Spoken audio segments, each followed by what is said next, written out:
இதெல்லாம் கேட்டுக்கிட்டு ஒழுங்காக ஊழியம் செஞ்சால் செய், இல்லையா இந்த நிறுவனத்தை விட்டு வெளில போயிடும். இதை விட்டு போனீங்கன்னா இதில் வர எல்லா பெனிஃபிட்டும் போயிடும். உன் பொண்டாட்டி வேலை போயிடும், உன் பிள்ளைக்கு ஆஸ்பத்திரி கிடைக்காது, உன் படிச்சுன்னு இருக்கிற பிள்ளைக்கு காலேஜ் கிடைக்காதுன்னு. இப்போ ஏசு போதுமே போதுமேன்னு வாயில் தான் பாட்டின்னு இருக்கணும். அப்படியே நம்மளை நகத்தின்னு போயிடும். எது மனுஷனுடைய உபதேசங்களை கற்பனைகளாக போதிக்கிறதெல்லாம் இதுதான். வசனம் தெளிவாக சொல்லுது, இது அருவருப்பு செய்யாதேன்னு. அப்போ நான் செய்கிறேன்னா திரளான ஜனங்க செய்கிறாங்க.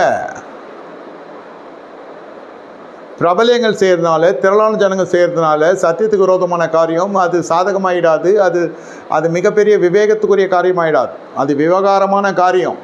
கொஞ்சம் ஜனங்களாவது கர்த்தருடைய வருகையில் எடுத்துக்கொள்ளப்படணும் என்ற நல்ல இடத்துல கர்த்தர் தம்முடைய ஆவியை ஊற்றி வார்த்தைகளை பேச ஜனங்களை எழுப்பி கொண்டிருக்கிறார். கேட்கிறவள் கேளுங்கள், கேட்க விருப்பமில்லாத விட்டு விடுங்க.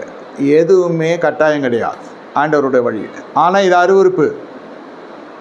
ஆலயத்தில் நடக்கிற அருவருப்பு திருமணத்திலேருந்து ஆரம்பிச்சதா இப்போ ஆண்டவரையே சிலுவையில் அறையிற இடம் இது. ஆமாம், இன்னும் கொஞ்ச நாள் ஆரம்பிச்சிட்ருக்கோம். இப்போ லென்ட் டேஸ் எல்லாம், லென்ட் டேஸ் ஆரம்பிச்சிருச்சா? ஏசு மறுபடியும் சிலுவையில் அறையிறீங்க. நமக்கு அனுதினமும் ஆரம்பிச்சிடுச்சு. சிலுவையின் பாடுகள் அனுதினம் நம்ம வாழ்க்கையில் இருக்கிறது. ஒவ்வொரு முறையும் நான் கிறிஸ்துவ சிலுவையில் அறையாமல் இருக்க நான் எச்சரிக்கையாக இருந்து என்னுடைய கிறிஸ்துவ ஆவிக்குரிய ஜீவத்தை காத்துக்கொள்ள வேண்டும். ஒரு முறை பெருமையை ருசி பார்த்தோம், இனி வருகிற பலன் மீது நோக்கமாக இல்லாமல் அவன் காலின் கீழ் போட்டு மிதிக்கிறனா காணப்பட்டு விடுகிறான். பேதுரு நிருபத்தில் வாசிக்கிறது, அறியாதனாலே நல்லமாய் இருக்கும். இது எங்கு செப்பரேட்டப்பட வேண்டும்? ரட்சிக்கப்பட்டதை கர்த்தர் அனுதினம் சபையில் சேர்க்கிறார். ஆனால் சபையினுடைய தலைவர்கள் இத்தகைய சடங்காச்சாரங்களை காணப்பட்டு அருவருப்பை ஆவலோடு நடப்பிக்கிறாங்க.